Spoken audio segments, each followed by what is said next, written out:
Jangan lupa like, komen, dan subscribe channel YouTube TVRI Bengkulu dan nyalakan lonceng notifikasinya.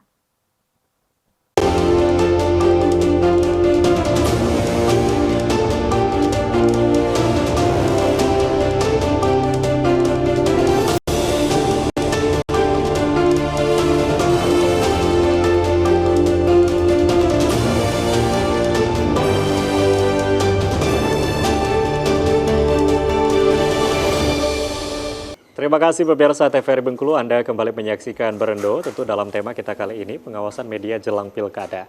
Bersama dengan narasumber yang sudah ada di studio TVRI Bengkulu kali ini bersama Mas Hasrul dan juga Mas Agus. Nah, kalau kita bicara terkait dengan pengawasan tadi, ini menarik dibahas oleh Mas Agus berkaitan dengan media sosial. Artinya memang regulasi ini harus diperkuat kembali. Nah, tapi kalau kita bicara soal KPI ini pasti sudah ada regulasi gitu untuk melakukan pengawasan gitu ya. Nah, bicara soal pelanggaran, mungkin dari peserta tadi kita melihat atau mungkin dari medianya ada pelanggaran. Ini yang langsung menindaklanjuti dari KPI sendiri, baik itu mungkin peserta ataupun untuk televisi yang melakukan pelanggaran ini seperti apa? Nah, kita punya tata cara penjatuhan sanksi ya Mas. Jadi kita punya aturan itu, ada aturan main gimana cara ini dianggap melanggar atau tidak. Tentu prosesnya agak panjang, ada temuan, misalkan ada temuan, ada aduan, lalu diproses oleh teman-teman tenaga ahli untuk memverifikasi itu, lalu dibawa ke meja pleno. Nah, di meja pleno inilah kita putuskan setelah melihat kembali, membaca analisa dari teman-teman bagian analisis itu, baru kita putuskan bahwa ini melanggar atau tidak. Nah, tentu tidak serta-merta tayang jam ini langsung keluar ini melanggar, kan tidak begitu, ada tata cara penjatuhan sanksi. Nah, itu yang dilakukan. Jatuh pun kita menjatuhkan sanksi di rapat pleno itu, Komisioner menetapkan sanksi. Menurut PKPI nomor 1 tata cara penjatuhan sanksi di KPI itu, kita masih memberi ini turunan dari Undang-Undang Cipta Kerja. Mas, di Undang-Undang Cipta Kerja itu ada peraturan pemerintah juga mengatur bagaimana alur KPI menjatuhkan sanksi. Ada sinkron ke situ Ya, dulu ya. masuk ke situ. Makanya kita menyusun peraturan itu.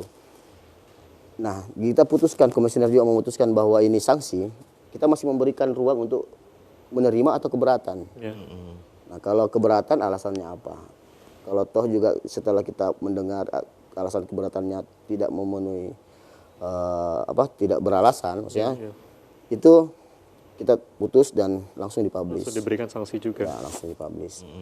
Dan itu dalam waktu kurang dari sebulan sudah keluar, sudah ini. Nah, tentu dampak sanksi untuk lembaga penyiaran tentu sangat besar, Mas. Oke, ini dampaknya seperti apa? Karena mempengaruhi kepercayaan pengiklan, segala macam. Ketika program mereka dianggap tidak baik, itu sangat berdampak teman-teman lembaga penyiaran. Nah, itu juga penuh kehati-hatian karena akan mempengaruhi bisnis industri penyiaran. Nah, terus di sisi lain kita juga selalu memberikan sosialisasi, misalkan teman-teman di bidang isi siaran itu selalu mengingatkan kembali, meskipun regulasi kita terkait pedoman perilaku dan SPS itu sudah 2012, tapi kan kadang teman-teman masih kadang lupa atau kadang karena apalagi bisnis penyiaran, apalagi kerja penyiaran itu waktu. Jadi kadang lupa, apalagi teman-teman teknis, entah kameramen atau di bagian editor lupa menghilangkan bagian-bagian yang berpotensi melanggar itu yang ini. Jadi kita selalu mengingatkan dengan selalu hampir tiap bulan selalu merefresh lagi dengan sekolah P3SPS itu, Mas. Jadi tidak hanya sanksi yang kita selalu berikan, kita juga selalu mengingatkan lagi dengan sekolah-sekolah P3SPS itu, dan yang terakhir ada awarding. Jadi ada teman-teman yang selama ini kita anggap bagus, tentu kita berikan juga award. Bukan hanya selama ini cuma punishment yang kita berikan, tapi ada juga penghargaan buat teman-teman yang memiliki program yang baik. Ya, ya. Artinya memang ada pelanggaran-pelanggaran berat bisa dilakukan oleh KPI itu sendiri. Nah, sebenarnya kalau kita melihat dari pengawasan dan juga pelanggaran, mungkin ke Mas Agus sendiri sebagai akademisi gitu ya, melihat dari teman-teman KPI gitu atau mungkin Bawaslu dan juga KPU yang juga melakukan pengawasan saat ini, khususnya untuk pilkada, baik itu pengawasan media. Nah, sebetulnya ini kita melakukan pengawasan media atau justru masyarakat juga mengawasi media saat ini? Ini seperti apa? Melihat dengar ricuhnya mungkin baik itu di media sosial atau mungkin di media-media lain seperti apa? Iya, idealnya kan kesadaran melakukan pengawasan tuh dari semua unsur ya. Karena kalau kita menggantungkan harapan pengawasan kepada komisioner KPI yang kalau dihitung rasio dengan jumlah penduduk sama lembaga penyiaran yang ada termasuk media yang ada, tentu rasionya tidak sebanding. Karena itu berharap dari KPI dan Bawaslu saja, tentu kedua lembaga ini akan sangat kesulitan. Karena itulah ada ruang bagi masyarakat untuk juga memberikan laporan. Nah, proses pelaporan itulah membutuhkan kesadaran masyarakat. Nah, sayangnya terkadang masyarakat dalam konteks kekinian harus kita lihat ketika kembali media sosial memberikan ruang bagi mereka untuk mampu memproduksi informasi, akhirnya mereka bisa mengeluarkan unek-unek statement yang bertentangan dengan media massa mainstream di akun-akun media sosial yang kemudian menyebar, bisa menjadi viral. Nah, hal-hal inilah yang kemudian menyebabkan pengawasan terkait dengan penyiaran, terkait dengan media, ke semua lini media termasuk platform media sosial ini menjadi sulit kalau tidak dibantu oleh peningkatan kesadaran dari unsur masyarakat itu sendiri. Karena begitu luas penggunaan media yang menghubungkan ruang privat kita dengan ruang publik, maka inilah yang kemudian diisi oleh mereka-mereka ketika di medsos mereka jadi buzzer misalnya, ketika mereka mengkolonialisasi dalam tanda petik media sosial, dia menggunakan modal.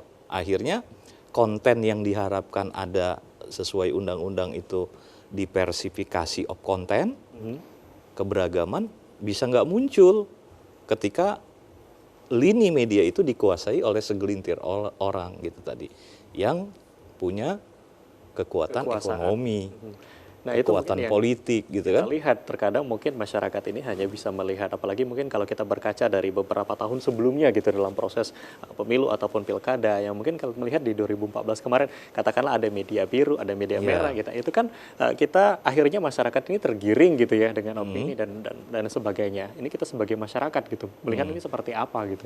Iya, keterpecahan di tingkat elit ternyata juga dibarengi dengan perpecahan di tingkat masyarakat. Propaganda-propaganda yang digunakan oleh mereka yang menggunakan media massa terkadang juga berpengaruh di riuh rendahnya di ruang digital.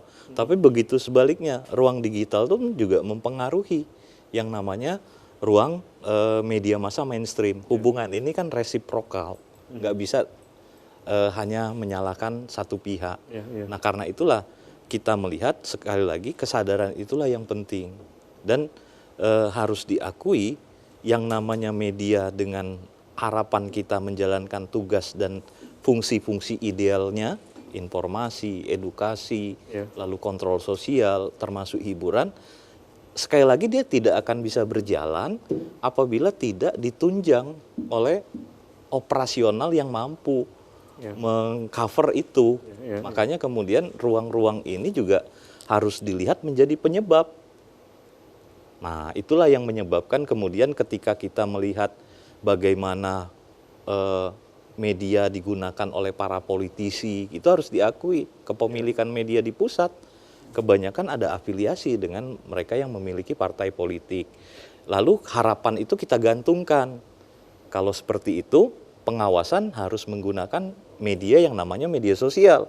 Ternyata media sosial juga diisi dengan kepentingan-kepentingan yang sama, gitu kan? Karena itulah proses-proses pengawasan yang dilakukan saat ini harus diimbangi dengan yang namanya regulasi. Sekali lagi, Ya, karena artinya kembali lagi bagaimana regulasi, Regulasi. bisa mengatasi dengan adanya itu. permasalahan-permasalahan. Kalaupun ada regulasi, saya meyakini karena nggak bisa juga dia mengatur secara komprehensif. Ya, pasti akan ada celah. juga gitu Ada ya. celah, Kita iya. akan break, nanti kita lanjutkan kembali. Pemirsa TVRI Bengkulu, jangan kemana-mana, kami akan kembali tetap di Berendo.